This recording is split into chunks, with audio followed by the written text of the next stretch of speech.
News flash. Your stomach acid is killing your probiotic.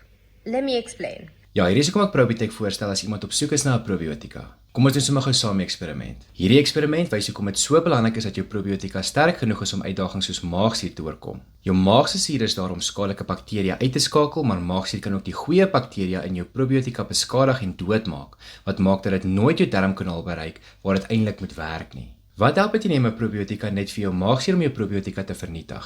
Jou spysverteringsgesondheid is die fundament van jou algehele welstand. As jou spysverteringsstelsel nie gesond is nie, kan dit jou energie, jou immuunstelsel en selfs jou gemoed beïnvloed. En kom ons wees eerlik, jy betaal baie vir 'n probiotika, so jy wil seker maak dit werk. Jy kan sommer self die toets doen. Gooi 'n probiotika in 'n glas asyn en kyk hoe lank dit hou.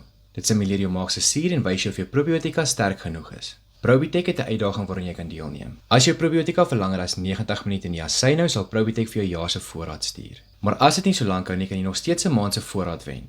Deel jou video met die hashtag Probitech Challenge en wys hoe jou probiotika vaar. Hierdie probiotika is redelik beskikbaar by alle apteke, so probeer dit en laat weet my wat jy daarvan dink.